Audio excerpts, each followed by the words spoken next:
Your mountain is the block between you and the life you want to live. Facing it is also the only path to your freedom and becoming.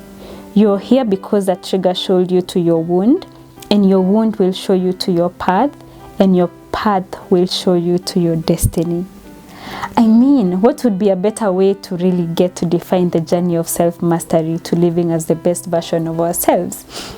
This is a very detailed book. We'll get to cover a lot of content on the journey of self-sabotage, how we get to improve ourselves from some sad things that we get to tell ourselves every day.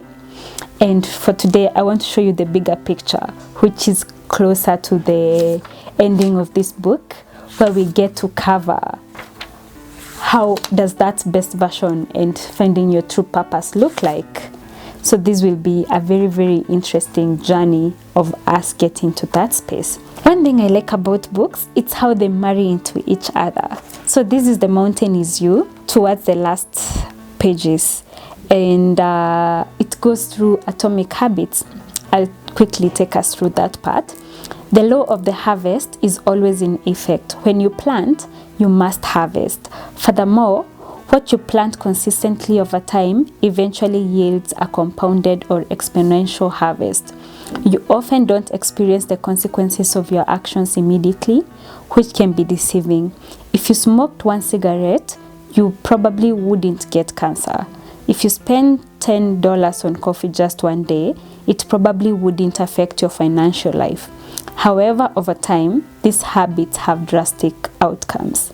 It turns out that $10 daily over 50 years at 5% compounding interest becomes $816,000. Wow.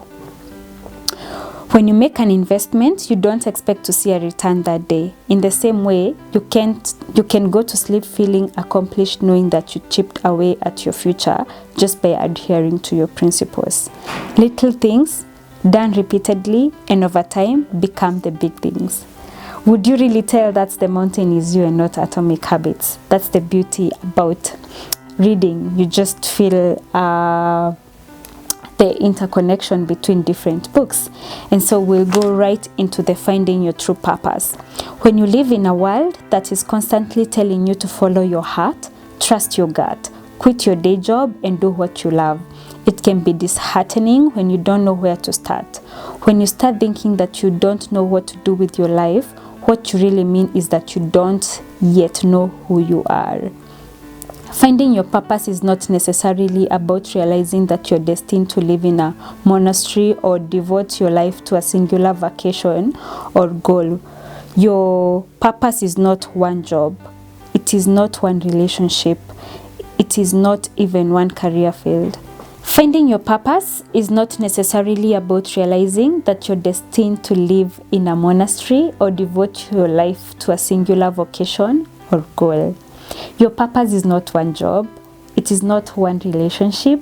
It's not even one career field.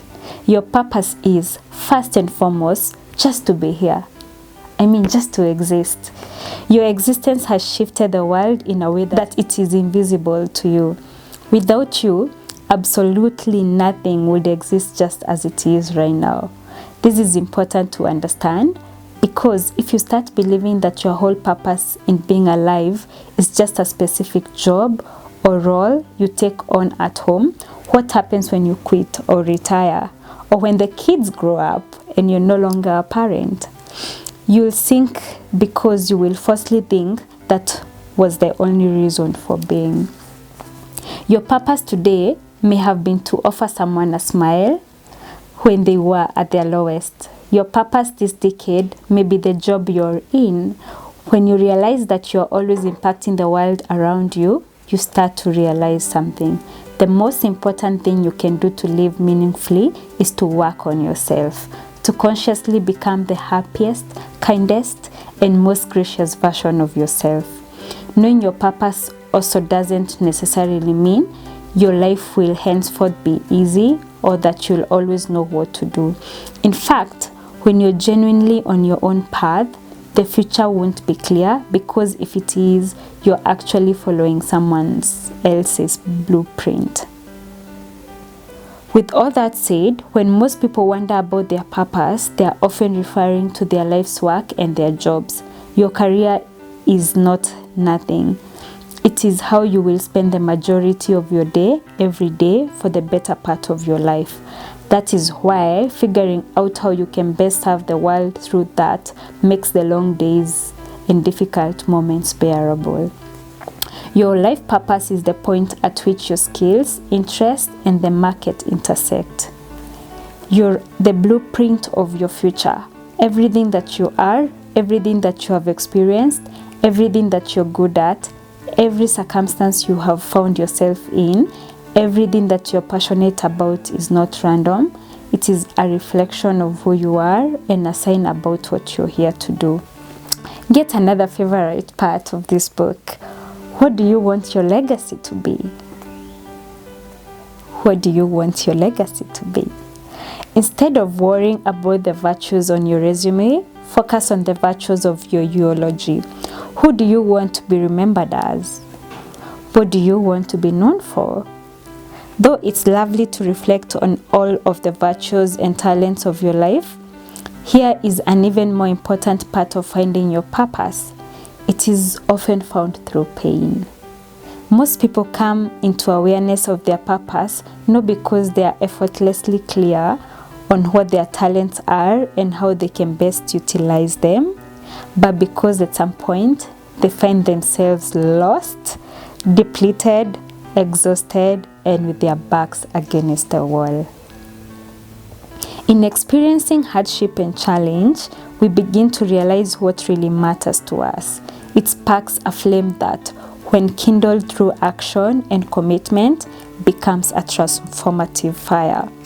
If you listen to the stories of many of the most successful people in the world, they often begin with unimaginable hardship. In the face of the most unlikely situations, these people are forced into action. Comfort and complacency is not an option. They realize they must become the heroes of their own lives and the creators of their own futures. Please allow me to read that again. They realize they must become the heroes of their own lives and the creators of their own futures.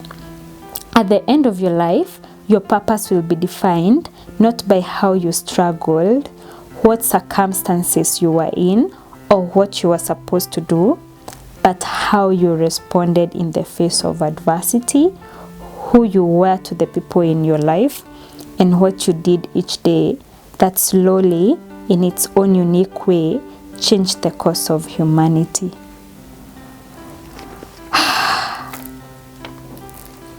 That's a sigh for everything. Literally, I just read everyone's legacy in this life. Drops mic. Baby, come to mommy. Come to mommy. Oh.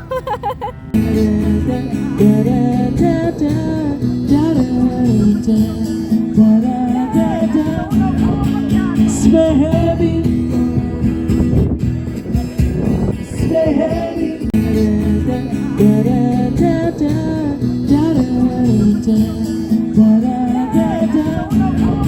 Stay heavy. Stay heavy.